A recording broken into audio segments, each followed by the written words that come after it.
you for joining today. My name is Ksenia Kirichenko. I'm a UN Program Manager at ILGA World, also a human rights lawyer, advocate, and researcher, and intersectional feminist. We are here today because it's been a year since the crackdown against nationwide protests in Iran, and today we want to present to you a report on gender-based persecution of LGBTI persons in Iran during the 2022-2023 protests. Our speakers will provide you with a legal analysis of the anti-LGBTI crimes in Iran, particularly the applicability of the framework of crime of gender persecution. They also will explore not only Iran's circumstances, but will breach the findings of the report to other contexts where we see LGBTI persons being persecuted, including in countries such as Afghanistan, Mali, Iraq, and Ukraine. Last but not least, we would also like to provide you today some recommendations to the international community on the ways to take actions against the crime of gender persecution in Iran. And before I introduce to you our brilliant speakers today, we have very few housekeeping rules. So this event is broadcasted, it's online, and if we have any audience online behind the screens, please don't be shy and send your questions online to us. And then also the second thing is that please don't take any pictures or videos unless you are an organizer or an accredited journalist. So thank you for this in advance. And now we have four speakers. Two of them are sitting here, two of them are joining online. On the right hand from myself, Shadi Amin. Shadi is a pioneering Iranian LGBT rights activist, writer, and researcher. She published Gender X, a book about the situation of LGBTI individuals in Iran, and co-authored the Crime and Impunity, Sexual Torture of Women in Islamic Prisons. Shadi is also a co-founder of human rights organization Justice for Iran, the founder and executive director of Shishran, Iranian Lesbian and Transgender Network, and a former board member of ILGA World. As the executive director of Shishran, Shadi has run several research and advocacy projects carried out in Iran, which also engaged the international community and human rights mechanisms. So welcome, Shadi. Also, we have online joined us Elena Aranda, who is co-secretary general of ILGA World, a global federation of more than 1,800 organizations from over 170 countries and territories campaigning for LGBTI human rights. Elena is also a bisexual activist and the general director of Las Reinas Chulas Cabaret and Human Rights Assé, and director of the International Cabaret Festival. Elena worked with different organizations and has developed a theater component for the incorporation of the gender approach in the Mexican microfinance institutions, has created a campaign against poverty, and worked in a project focused on indigenous people, rural populations, and women victims of violence in Mexico. Another expert that we have today also online is Sareta Asharph, who is an international criminal lawyer. She serves as a senior legal advisor to the Center for Justice and Accountability and to U.S. Holocaust Memorial Museum's Center for the Prevention of Genocide, and lectures at the Geneva Academy on Gender and International Crimes.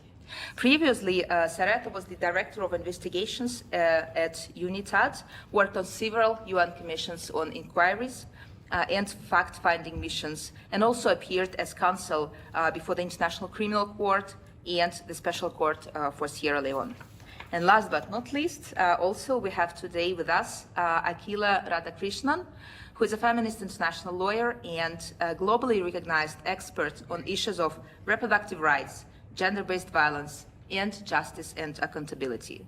She's the president of the Global Justice Center, where she has led the development of groundbreaking legal work on abortion access in conflict and the role that gender plays in genocide. The Global Justice Center is a human rights organization using international law to achieve gender equality and dismantle systems of oppression. It combines feminist legal analysis with strategic advocacy to ensure equal protection of the law for women and girls. So welcome the panel. And my first question to Shadi. So Shadi, your organization Shishrang just published this report that is called War on Bodies and Minds, Gender Persecution of LGBTIQ+ Protesters in the context of the 2022-23 Iran uprisings.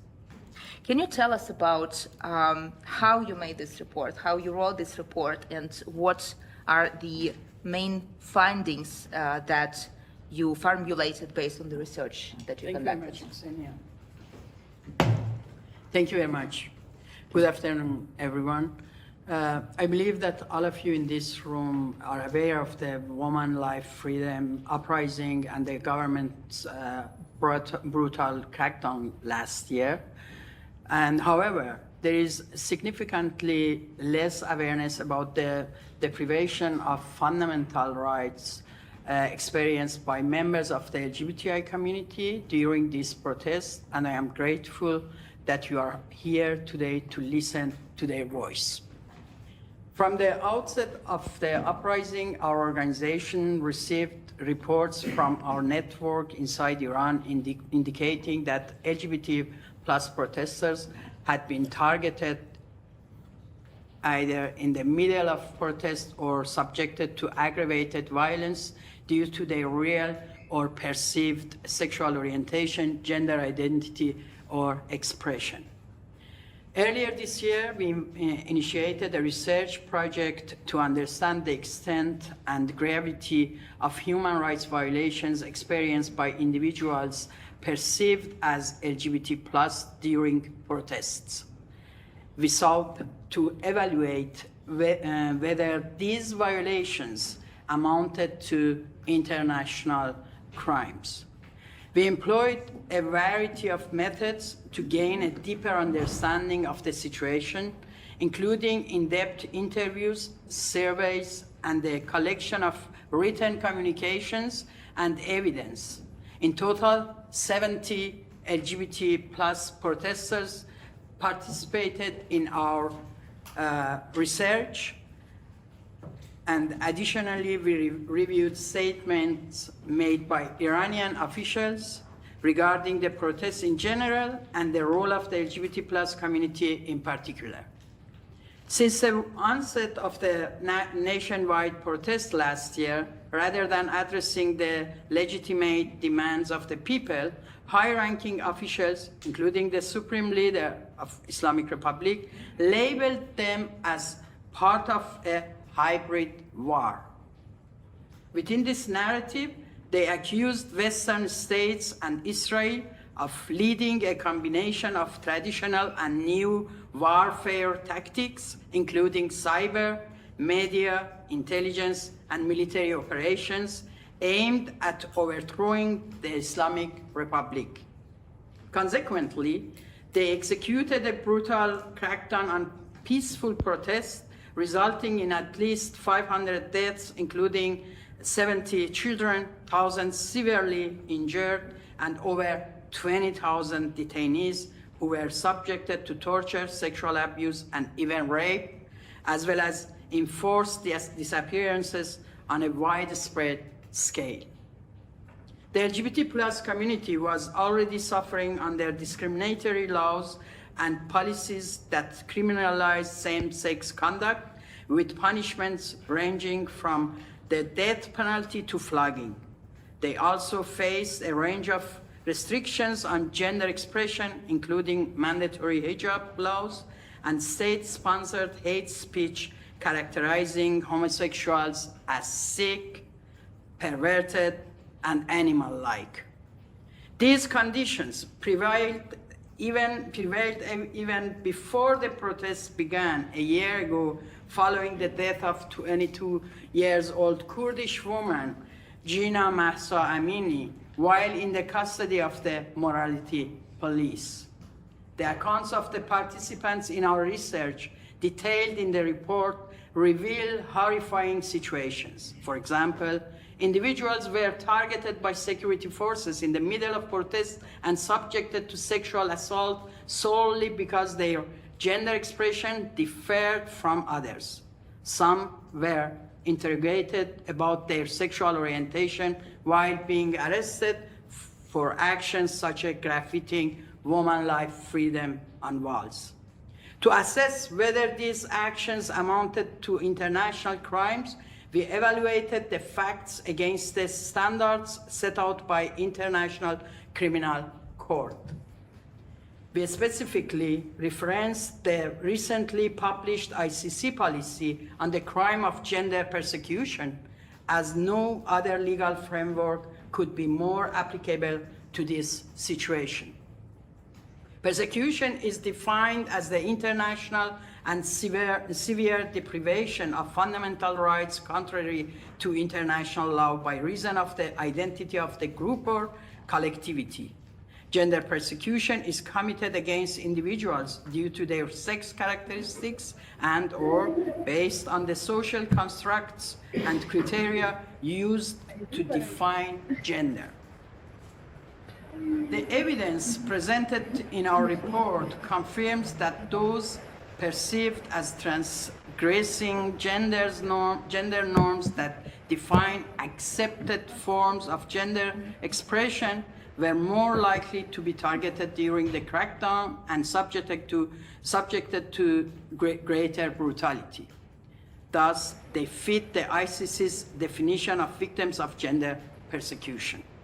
Various units, including the police, IRGC, Passage militia, Ministry of Intelligence agents and their branches in education, healthcare, universities, factories, and government offices, violated their rights to life, freedom from torture or other inhuman or degrading treatment or punishment, freedom of assembly, opinion, expression, movement, and religion, as well as right to equality, dignity, bodily integrity, privacy, and security based on gender through the use of various forms of violence. I'm confident that our panelists will, with the legal background, will discuss the elements of the crimes in more detail. Therefore, I will conclude my remarks here and welcome any question about the findings of the report and the situation of the LGBTI community in Iran. Thank you very much. Thank you. Thank you very much, Shadi, and thanks for just bringing these horrible crimes, horrible events to the world, not keeping them just invisibilized. But my question is because obviously Shishran has connections to local communities, and what would you say? What is the Iranian LGBTQI+ community, especially those people who were subjected to this horrible violence and crimes, what do they expect the international community and UN human rights mechanisms to do? So thank you for the question. I think the main expectation of the LGBT+ community in Iran is that you listen to their voice, you listen to their demands, that they have the feeling their existence will be acknowledged. This is the first one, and not only in US mechanisms, but also from the member states. So, and the second one is that we acknowledge that the issue about the LGBT+ rights often will disappear under the general issues of human rights in border issues of human rights, and we have to change that. We have to make more the situation of the LGBT+ people visible. And the other one is that the FFM, Fact Findings Committee, and Special Rapporteur and independent expert on SOGIESC issues, they acknowledge that the gender persecution has happened in Iran. So And this is for us very important that we accept and acknowledge that LGBT plus have been subjected to crimes against humanity through gender persecution. And the last but not least point is that the state members and UN mechanisms, they use all the influence to stop hate speech in Iran, to abolishing the death penalty from the criminal law in Iran, and stop criminalizing the same-sex conduct. These are points which I think they are important in the situation now in Iran. Thank you, Shadi, and we will have more time to ask Shadi any other questions. And now I would like to give the floor to Luz Elena Aranda, who is also joining us, but online. And my question to Luz Elena is, what are your thoughts as of a global leader of a worldwide federation about the report, about the findings that Sheshrang revealed? And if you can draw some parallels between what is happening and what happened in Iran with any other regions and countries in the world.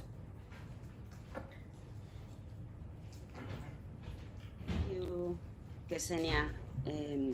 Good afternoon, everyone. Thank you for the opportunity to speak with you.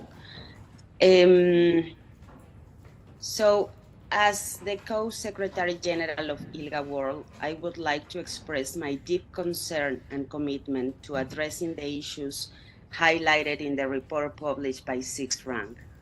The findings of this report shed light on a grave situation that demands urgent attention and action from both the international community and organizations like ILGA World. The primary findings of the Sixth Rank report reveal a disturbing pattern of gender persecution against LGBTI individuals in Iran and the broader context of the Middle East and Asia. This is indeed a form of crime against humanity, as it involves systematic and widespread human rights violations that target at a specific group based on their gender identity and sexual orientation. The report's assertion that gender persecution against LGBTI individuals often goes unnoticed by the international community is deeply troubling, but unfortunately consistent with patterns observed in other regions as well. The report provides a comprehensive and deeply concerning account of the human rights violations and atrocities that occurred during and after the 2022-2023 protests in Iran. It highlights the particularly dire situation faced by LGBTI individuals, adding to the broader context of gender persecution within the protest. The calls made by Sixth Rank are critical and aligned with the principles of human rights, equality, and justice that are at the core of international norms and standards. The reported atrocities during 2022-2023 protests in Iran, particularly those targeting LGBTI protesters, must be taken seriously by the international community and addressed through appropriate mechanisms. Here are some key points to consider in response to Sixth Rank's calls. Recognitions of crimes against humanity. The international community, including UN human rights mechanisms, should investigate and recognize the reported atrocities committed during the protests in Iran as potential crimes against humanity. Accountability. Holding the regime accountable for gender persecution targeting LGBTI protesters is essential to ensuring justice for the victims. This could involve pursuing legal actions at the international level, such as through the International Criminal Court, as sixth branch suggests. Decriminalization of same-sex relations. The full decriminalization of same-sex sexual relations is a fundamental step toward protecting the rights and dignity of LGBTI individuals. Laws criminalizing consensual same-sex relationships perpetuate discrimination, violence, and stigma. International pressure should be applied to urge governments to repeal such laws. Ending discrimination and violence. Governments worldwide should be urged to take measures to end discrimination and violence against LGBTI persons.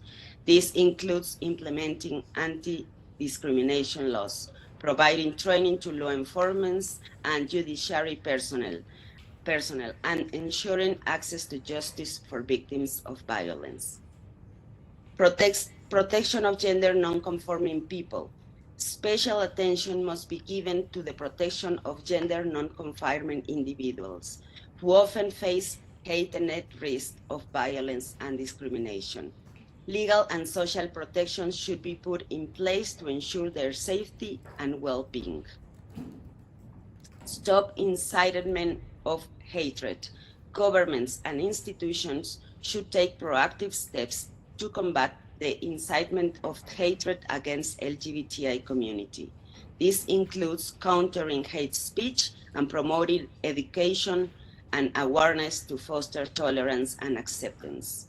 International support.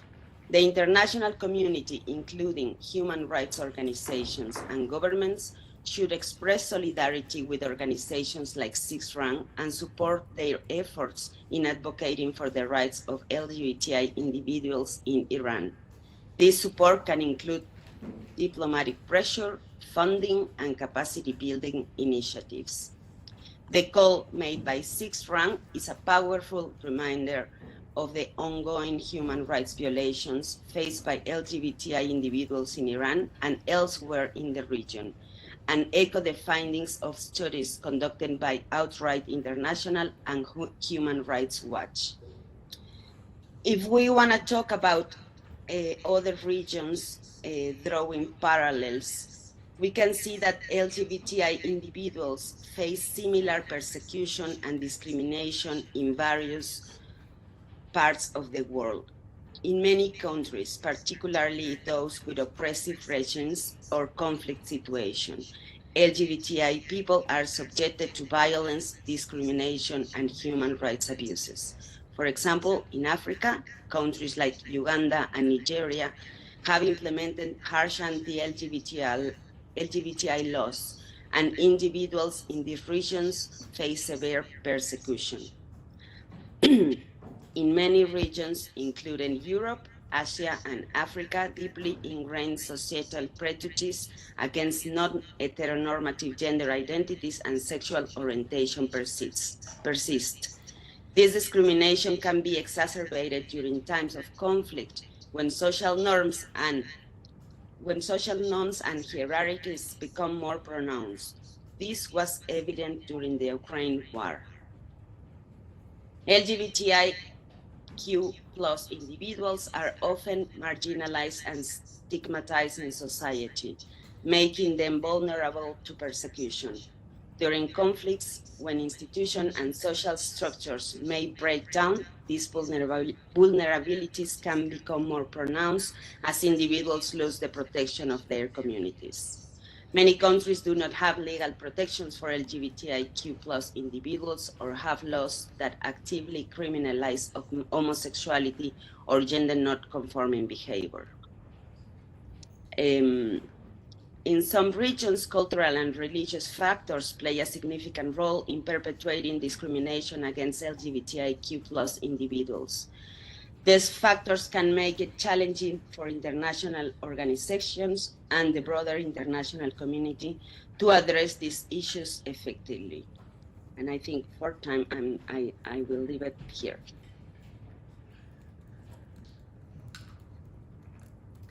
Thank you so much, Elena. And indeed, we can see situations which are in a way similar to what is happening in Iran, in some other countries and regions where there are oppressive governments, oppressive regimes, wars, conflicts. But my question is, you are a co-secretary of ILGA World, and what ILGA World as a global federation can do to support LGBTIQ plus communities in Iran and other places where they are targeted in the general context of severe human rights violations and atrocities.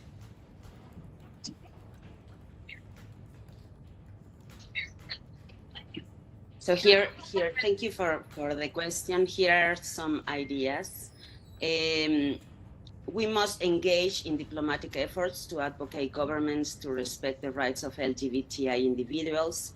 This includes advocating for changes in discriminatory laws, policies, and practices.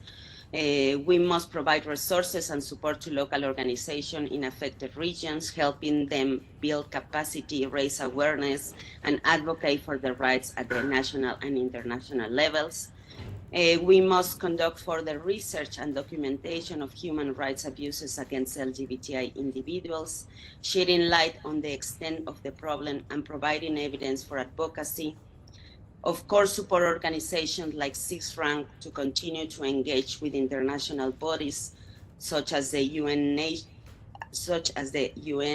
to ensure that the rights of LGBTI individuals are on the global agenda and that their specific situations are considered in conflict and human rights discussions. Express solidarity with organizations like Sixth Rank and support their efforts in raising awareness and advocating for the rights of LGBTI individuals in Iran and beyond. ILGA World is committed to addressing the gender persecution of LGBTI individuals globally and will work collaboratively with organizations, governments, and activists to ensure that these human rights violations are brought to an end and that LGBTI individuals are protected and treated with dignity and respect everywhere in the world. Thank you. Thank you. Thank you so much, Elena, and thank you for providing to us this overview of the situation and ideas on how ILGA as a global federation can also support and contribute to revealing these violations, to supporting local communities, and to just to ensure or at least require investigation, establishment of facts, and then also accountability and reparations. Thanks, Elena. And we also have another speaker online, Sareta. Sareta, you are an internationally recognized expert on gender and genocide. And throughout your career, you worked with various mechanisms seeking accountability for international crimes. From your perspective, how the international justice system can respond or is responding to gender persecution against LGBTQI plus people in conflict and atrocities? Thank you so much, and thank you so much for having me. It's an excellent question. Often when I'm speaking about gender and international crimes, I start off by saying that the history of international criminal accountability is also a narrative of a struggle to surface the very nuanced and multidimensional experiences of marginalized people and communities. Certainly among those communities, and often one of the communities which is most marginalized and most obscured in the discussion of both justice and accountability is the LGBTQI plus community, including non-binary and gender non-conforming persons. When the 1998 Rome Statute was adopted, the framework took a big leap forward in terms of at least structurally providing a pathway to justice for this community. Gender-based persecution as a crime against humanity was not an enumerated crime until the 1998 Rome Statute was adopted. As with all forms of persecution, accountability for gender persecution requires the establishment of the underlying discrimination. But certainly what became clear, which was, I think, part of the intention of the drafters at the time, and what has become increasingly clear and increasingly has been illuminated by the Office of the Prosecutor at the International Criminal Court, is that targeting men, women, girls, boys, members of the LGBTQI community, non-binary and gender non-conforming persons on gender grounds is a crime against humanity. So what do we mean when we say gender grounds? And this is something that the ICC itself has continued to burrow into and to give indications of how that is going to be interpreted by prosecutors and by, of course, eventually by judges.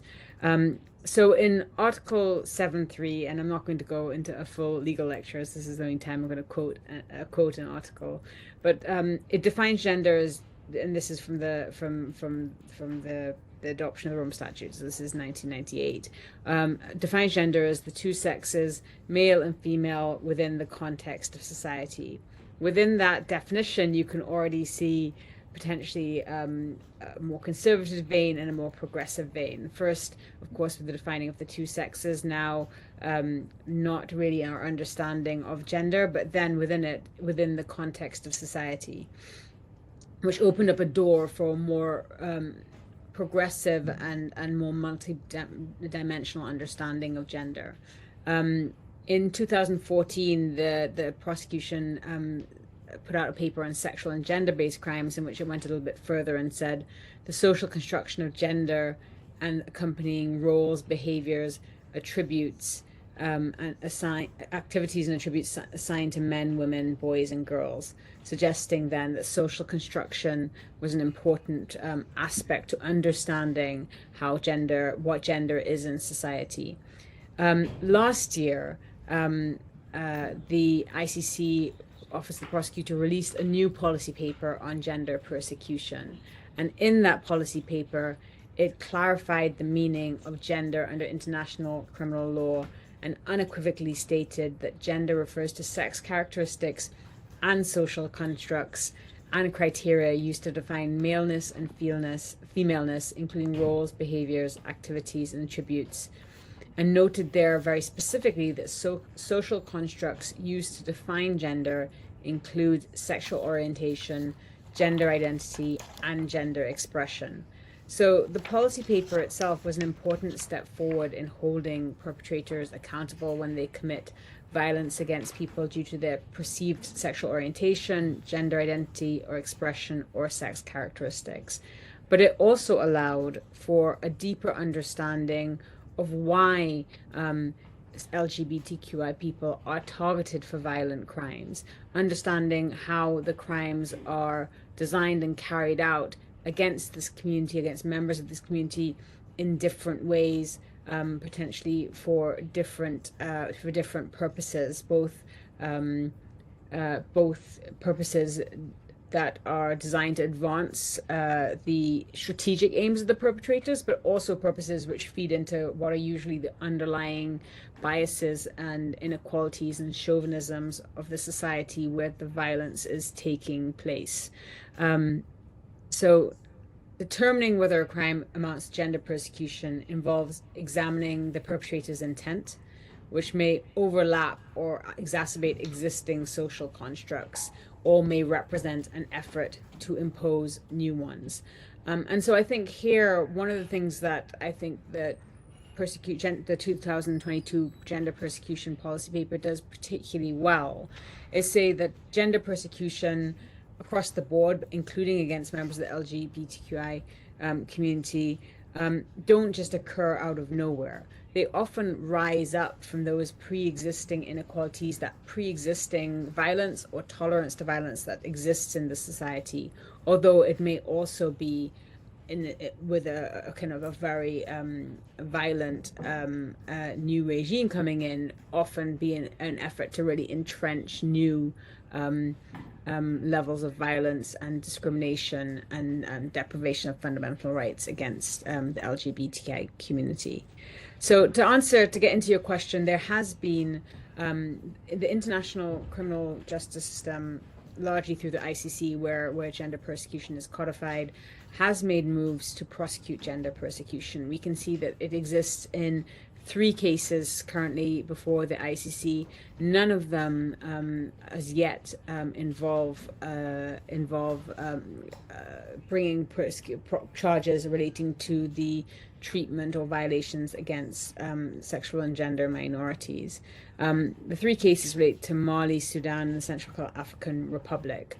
I'm not going to go into the details of all the cases, but I did want to point out one thing that is common to each of the cases. 2 things which are common. One, obviously, the use of gender-based persecution in each of the cases seems to indicate that the rails against the attitudinal, there isn't a strong attitudinal block towards charging gender persecution. It is becoming slowly part of the everyday fabric of trying to understand what crimes are committed. That doesn't mean it's a perfect system, but certainly we are seeing it now being charged. The second thing in that all 3 cases, the prosecutor and the ICC pretrial chamber who confirmed charges have taken quite an intersectional approach to persecution, and so are really quite overt in understanding that people are really, communities which are often marginalized and face violence even prior to situations of mass atrocity and are then subjected to persecution as a crime against humanity, are rarely persecuted solely on one dimension of their person. That people are often oppressed on multiple grounds. So in Al-Hassan in Mali, you had gender-based persecution as well as religious persecution, and that related to the enforcement of an extreme interpretation of Sharia law on the population of Timbuktu, Mali, by Al-Qaeda in the Islamic Maghreb and Ansar Din. In Al-Rahman in Sudan, they charged, it was a case against men and boys, but was expressly charged as gender-based crime, but noted persecution as intersecting on political, ethnic, and gender grounds. And then finally, in the Central African Republic, in the Said case, there was, again, intersecting political, ethnic, and gender grounds. In the Al-Hassan case in Mali, the chamber was really took steps to point out intersectionality between gender and racial discrimination, noting that violence against women with darker skin was greater and often more brutal than violence against others, as was the case for men with darker skin as well. So we are seeing that movement forward when it comes to first, I think, structurally interweaving in the framework of gender persecution and understanding of gender, which clearly sets out a path for investigating, indicting, and prosecuting gender persecution against the LGBTQI community, and also then movements now to investigate and indict and charge gender persecution, really with a much more hopefully intersectional lens. It appears in the cases. I just want to leave with one thought, because I'm coming up to time now. I might even be slightly over. When it comes to those of us who are investigating and documenting gender persecution, including against the LGBTI community, non-binary, non-gender conforming community members, often we will recognize the challenges institutionally in training investigators, in making sure analysts really understand that trying to eliminate a kind of blindness as to that this is a community that also needs to be included in investigation plans, and also that they're not that the approach to them should not be unidimensional. But what has been incredibly important is knowing that actually outreach needs to be different. One of the challenges that we've had, for example, in Iraq, is really just coming to grips with the fact that this is a community that has routinely experienced violence pre-conflict, pre-ISIL, they've had very generally unsuccessful interactions with justice systems across the board. And so those experiences and their experiences in the country even prior to be suffering an attack by ISIL have meant that it is not necessarily straightforward in trying to build trust and build positive interactions even with those who are there and ready to document. So there needs to be, I think, more understanding of the need for a very specialized outreach strategy if we're going to document these crimes successfully, that documentation being the foundation of further justice and accountability efforts. Thank you. Thank you, Sareta. And we also have last speaker, and after that we will go to questions from the audience, I promise. So Akila, you also have a lot of experience with gender prosecution, with international justice, criminal justice. What would be, from your perspective, avenues for communities affected by such crimes? What would be the avenues, where to go? Thank you so much for having me. And, I think this is the question that often comes to us from our partners in, many different places, right? What you see something like the UN system and you go, what are these mechanisms? What can they do? What can they actually meaningfully bring? And what's the piece of the justice and accountability picture? So I think, maybe before we delve into perhaps criminal law, I think it's good to take a step back, right? So when we talk about things like gender persecution, we're talking about the deprivation of human rights. And so I think in these conversations, we often forget about the human rights system. And I actually think that's where we need to have a starting point, is to how across the various mechanisms of the human rights system, through public reporting, through other mechanisms, you can actually start to expose what's happened in these situations, right? What is happening to LGBTQI individuals. You can take a progressive approach, integrating, for example, the non-discrimination frameworks of the International Covenant on Civil and Political Rights. That really can help to reveal the scope of the violations that we're talking about, before we even get to, let's say, individual criminal accountability in a court of some sort, right? And I think the importance of also making sure that we address the human rights system is that it lets you get to the systems. It lets you get to the state, not just one particular individual and what they did, but oftentimes when you're talking about gender-based discrimination, whether against women, whether against LGBTQI persons, you're talking about an entire system that spends its time and is motivated in a way in which it oppresses individuals. So I think we need to think about, and in the context of Iran, I work in the United States, so I know this as well, there's often not a lot of treaties that have been signed. So, you do have limited frameworks, but you need to look at the depth of each of the places. In this context, you can look at the ICCPR.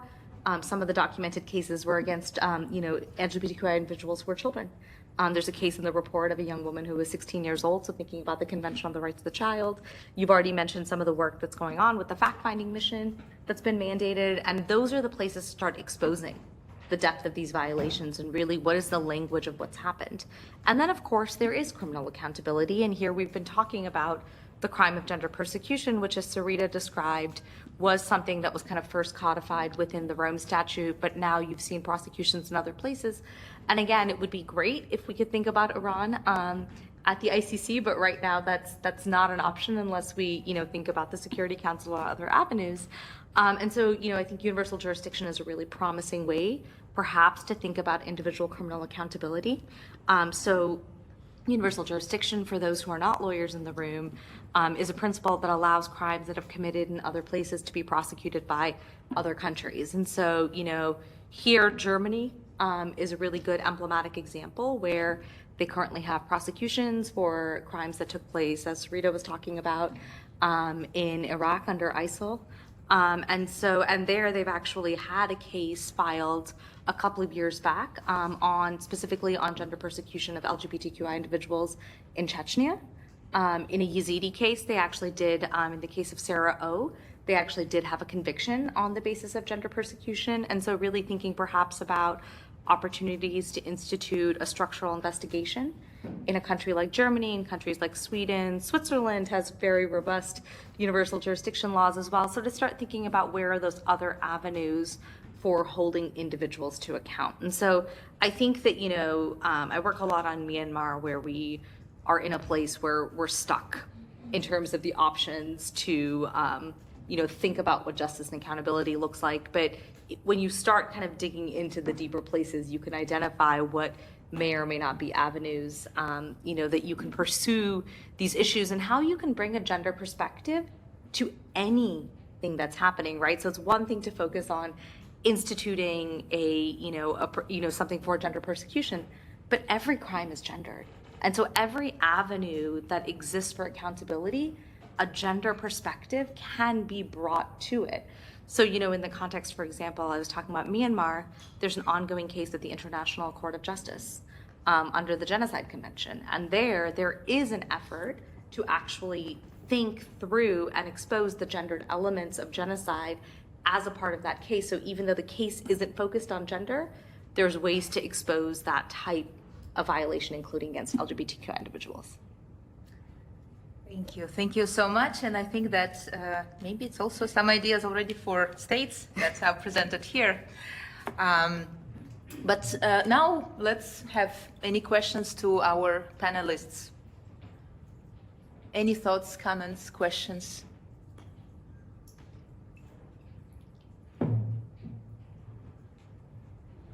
There's somebody there. Uh-huh.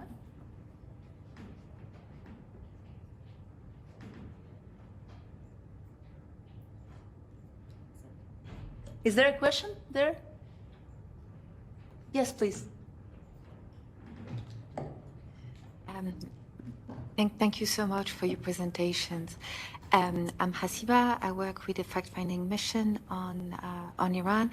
I'd like to know so you've mentioned 70 interviews, and you've mentioned as well reviewing statements by the authorities. I was just wondering, what are the various elements that you took into account to reach a conclusion of the crime against humanity of gender persecution? If you could help us unpack this together. Thank you.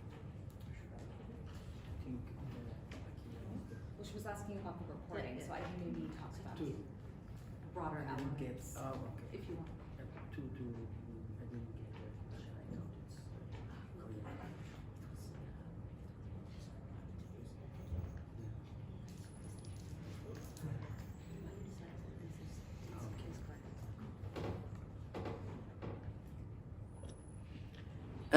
Thank you very much, Asiba.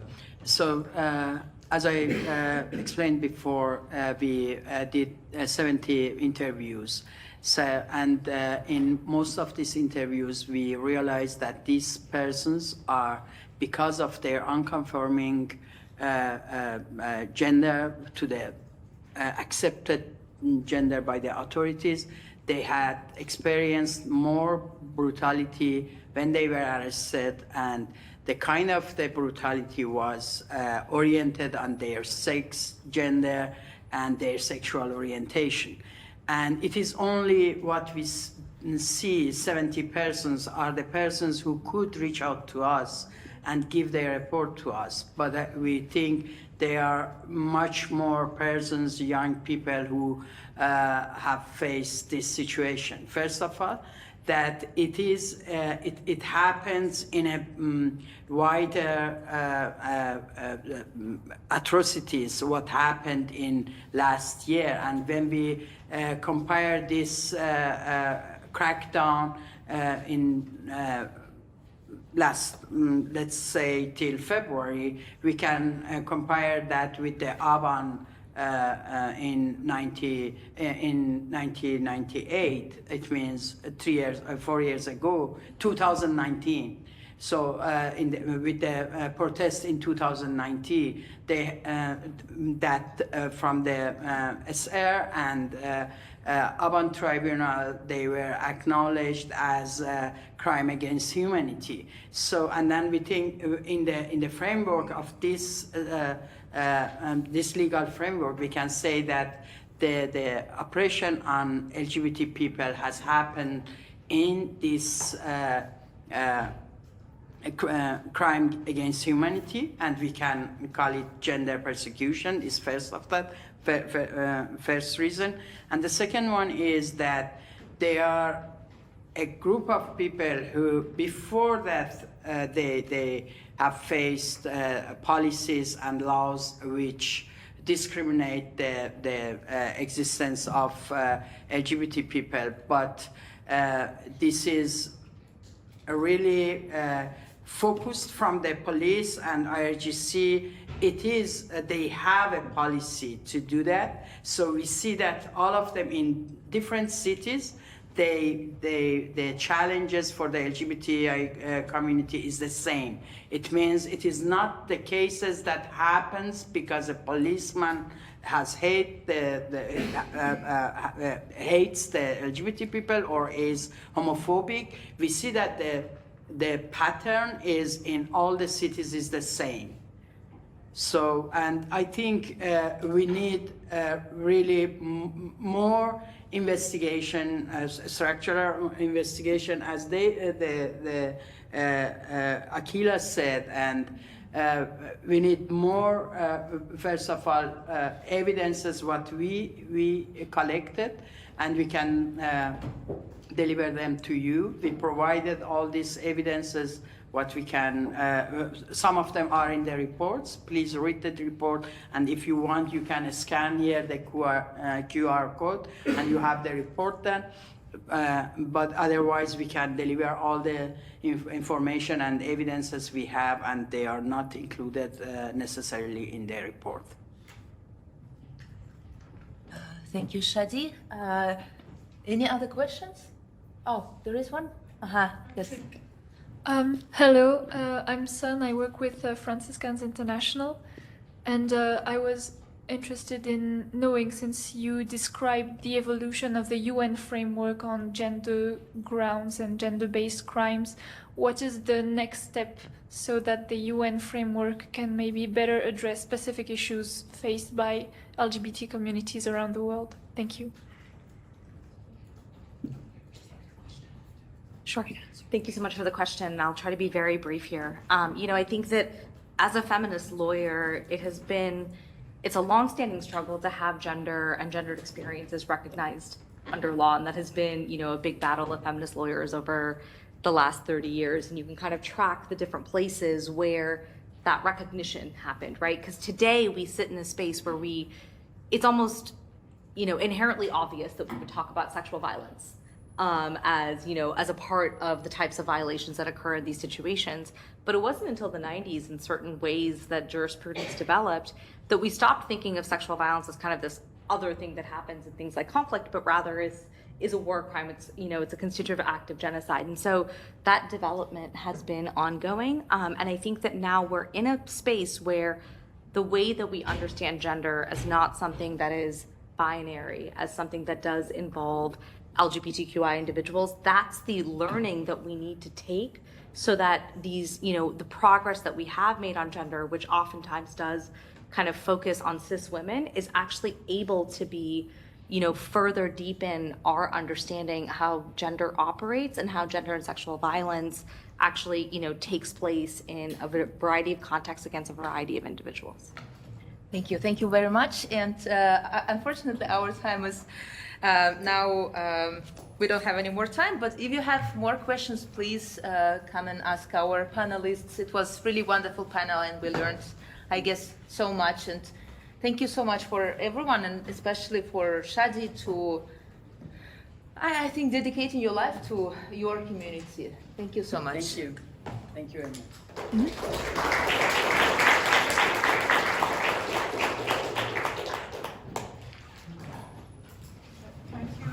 I wanted to thank you, thanks everyone as the organizers, Justice for Iran. We organized the panel that day so that really the focus on gender persecution could be discussed, and we hope to continue the discussion with everyone. Thank you. Thank you.